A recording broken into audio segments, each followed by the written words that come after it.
Hey there, folks. Zane from the Infinite Jukebox, aka the #1 Patsy Cline fan, here with another quick album review, and today I wanted to talk about the new Kacey Musgraves record, Deeper Well.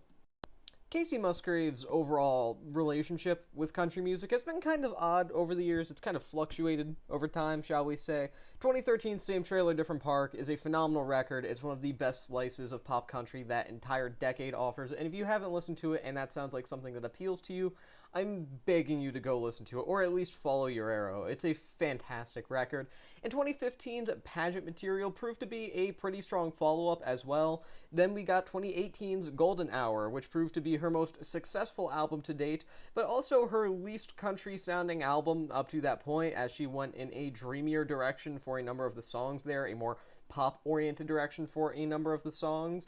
And then came 2021's Star-Crossed, a record that I don't personally hate, but a lot of people do, and even I will admit it is by far her weakest work so far. And even if that album does have a couple of great pop songs on there, like Cherry Blossom, for example, which I consider to be among her best, honestly, it definitely is not a great record overall. The sort of pop, alt-pop style that she was going for on there was intriguing in concept, but it came across as unfocused, and you couldn't really tell if she was actually trying to be ambitious with her sound or not, and as a whole, it just felt like a big creative misstep. There were just enough decent quality tracks on there for me to say it was maybe 3 or so, but there was definitely concern at the time for Musgraves' future artistically, and that fear has pretty much continued until today. Deeper Well feels like Kacey Musgraves taking a nice step back to the more minimalistic side of her older work, while at the same time never really conforming to nostalgia and continuing to evolve her sound in a way that feels entirely natural and well executed. Her latest record showcases a variety of often minimal instrumentals, something that is nice to see because although I do enjoy Starcross to an extent and enjoy Golden Hour too at that, I do feel that hearing this after the very lush nature of her past couple of records, it's kind of nice, it's kind of refreshing, it's cool to hear some of the more straight acoustic tracks here. I feel like the solo acoustic style that makes up a decent-sized chunk of Deeper Well works beautifully with some songs here. The sort of creationist philosophical pondering of the track The Architect is incredibly thoughtful and moving in the best possible way that some sort of philosophical slash semi-religious discussion possibly can be within a song, and the sort of proclamation of undying love that you get from her on the track Heaven is also another example of a song that works better because it has this sort of less is more mentality as far as the instrumentation and production goes.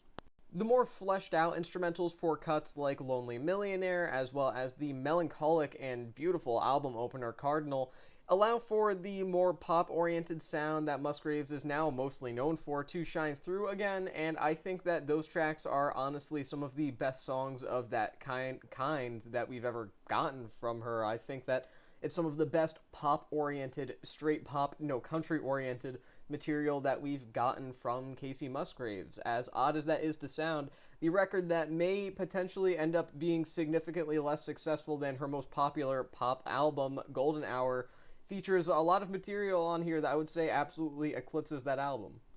But enough about Golden Hour, more about Deeper Well. I do think that a slightly off-putting thing upon first glance with this record is the manner in which Musgraves' vocals are mastered. I think that it's a bit odd hearing how dense her voice can sound on tracks such as the lead single title track, which I was not a fan of when it came out, and although it's grown on me now, I still do consider it the weakest cut off of the entire record.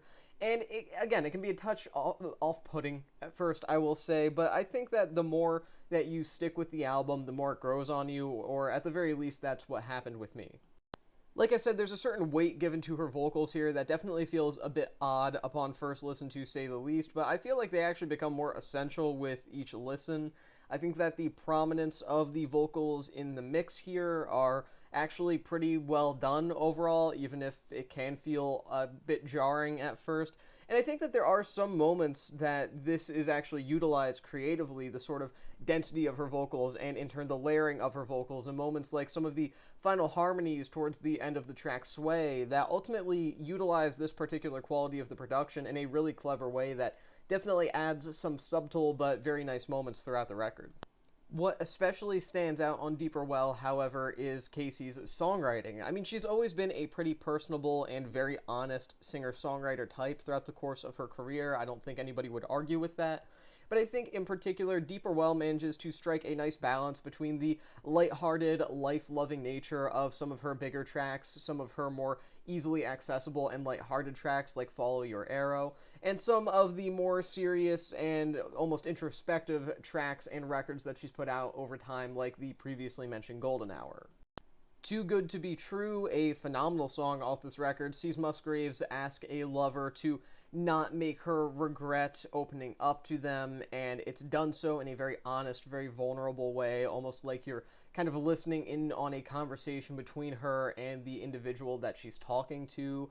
Elsewhere, you have the track Anime Eyes, where this very sweet and innocent metaphor is being used to describe the feeling that she gets when she looks at a loved one, and etc., etc. My point is, this entire record is, for the most part, filled with songs that feel very honest, they feel very personal, they are filled with personality, yet at the same time, they feel distant enough from the listener to recognize that they are Kacey's exclusively, and that's something I like about her. At the same time, she manages to be personable, but not personable at all, and as oxymoronic as that might sound, it is absolutely true. She's an amazing storyteller in the way that it feels like you are sitting around the campfire listening to her tell a story about whatever she may be talking about from song to song. She isn't necessarily the kind of musician that you directly relate to, you just relate your own personal experiences to her experiences. You don't put yourself in her shoes, you hear her talking about something and you say, oh, yeah, I get that, for better or for worse. And personally, I like that quality about her as a songwriter a lot.